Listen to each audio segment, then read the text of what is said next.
روزه داسې عبادت ده چې پر نفس باندې پر طبیعت باندې دروند عبادت. د نفس برخه په روزه کې نسته، په لمانځه کې د نفس برخه څه ناڅه سته، په حج کې د نفس برخه سته، په زکات ورکولو کې د نفس برخه سته، په جهاد کولو کې د نفس برخه سته، په انفاق و مصارفو دنیویو کې د ثواب په نیت په دې کې د نفس برخه سته. یوازې روزه داسې عبادت ده چې دې کې د نفس هیڅ حصه نسته، ټوله سر ته پایه خاص د الله جل جلاله دپاره ده. ځکه وروسته بیا احادیث راځي، حدیث شریف کې نبی علیه صلات وسلام نقل کوي د الله جل جلاله څخه چې الله جل جلاله وایي چې الصوم لي وانا اجزي به. الله جل جلاله وایي روزه خاص ما لره ده. هڅوک چې روزه نشي د هغه په دې خپل نفس و د خپل خواهش و د طبیعت هیڅ برخه په روزه کې نشته. په نورو طاعاتو کې د نفس برخه په دې واجبي.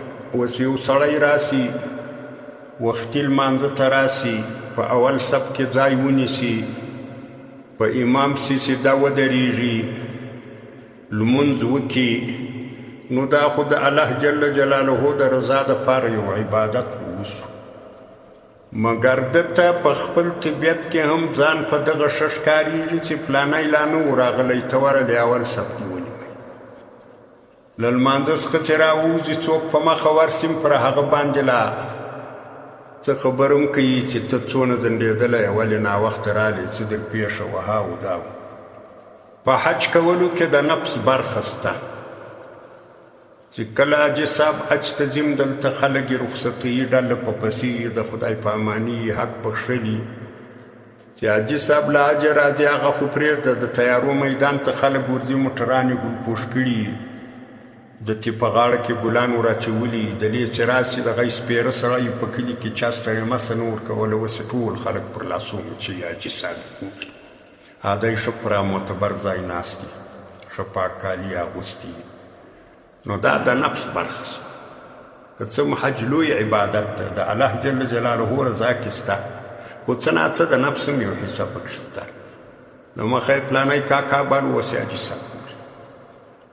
داسې په زکات ورکولو کې هم د نفس برخه سته. په مسجد کې اعلان وکړي چې هلکه څوک مسکینان خلک کوي، هغه بیا ماسپښین دکان ته راسئ، زه یو جوړ کالي ورکوم. نو هلته چې خلک درسي هم درته ځان دی ښکارېږي چې زه ګوا تکړه سړی یم، دا د 50 کسانو ته مې کالي ورکړو، 80 کسانو ته مې ورکړو، 10 ته مې ورکړو. نو دې کې څه ناڅه د نفس برخه وي.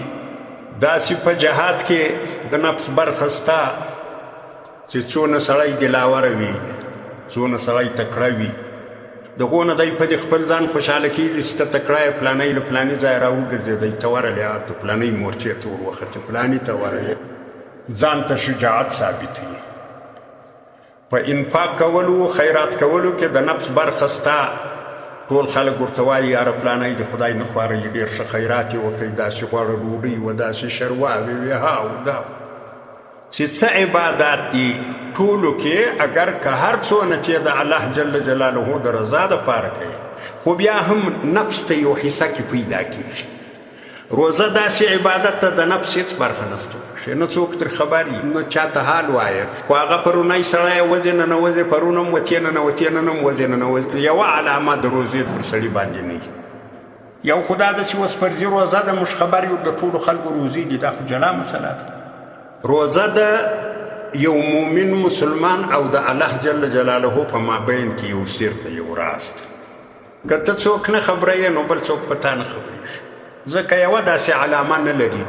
لکه لمونځ اوس علامه لري، مخصوص ځای د ماجد ته به راځې، په کلي کې را روان یې، ټول خلک دې ویني، دلې هم خلکو ولیدې چې لمانځه ته رالې. د حج هغه حساب ده، د زکات هغه حساب ده، د جهاد هغه حساب ده. په روزه کې یوه علامه نشته. دا اوس موږ په دې مسجد کې ناست یو، موږ یو په بل نه یو خبر چې ګوره روزه به که به خوري، نو څه خبر یو چې یو سړی روزه خوري، څوک څه په خبرېږي. روزه د یو مؤمن مسلمان او د الله جل جلاله په مابین کې یو سر ده، یو راز ده. نو له دې وجې چې د نفس هیڅ برخه هم نه وه پکښې، ټول عبادت د روزې خاص د الله جل جلاله رضا وه. نو دا پر نفس تکلیف یي. نفس چې په هر شي کې خپله برخه وانخلي خوند نه ورکوي. خپله برخه په هر عبادت کې نفس غواړي او په هر عبادت کې څه ناڅه د نفس برخه ستا هم، لیکن یوازې په روزه کې چې د نفس هیڅ حصه نسته نو پر نفس ډېر بوج ډېر تکلیف وي. اوس حج 40 شپې غواړي، له دغه ځایه سړی ځي مسافر یې ډېر لرې 4م 5م ملک ته ځي. هلته واقعي هم ډېرې ستړیاوې دي، ډېرې پریشانۍ دي. داسې ناولده عبادت ته چې په ژوند کې سړي نه یې کړی، دا یې اول وار وي او مصارف د دنیا هم پر کېږي، 3 لکه روپۍ مصرف پر کېږي او کار هم سړی نشي کولی. یوه میاشت مخکې د کار ورته کلیاب کړی، یوه میاشت په حج کې، یوه میاشت چې راسي دلې ستړی مه سي چې خلک راځي ډوډۍ لا هم ورکوي. لیکن دغه نه پر طبیعت باندې بوج نه وي لکه روزه. روزه چې 3 میاشتې لري لا خلک سره رغېږي، یاره قربانې سم روزه هم رانږدې سوه، وارې ورته خطا وي. خلک تر سام لاندې تر سیاست لاندې، اگر که روزه تر حج ډېر اسانه ده. مصارف مالی هم نه غواړي، خپل کار څخه ایستل هم نه غواړي، مسافري هم نه غواړي، دونه ستړیاوې هم نه لري، مګر پر نفس باندې روزه بوج ده، ډېر پر تکلیف وي. وجه دا ده چې د نفس برخه نسته، یوه حصه د نفس نسته. سپېره سونډان به ګرځې، شیطان به دې خفه کړی او ستا د نفس به یوه حصه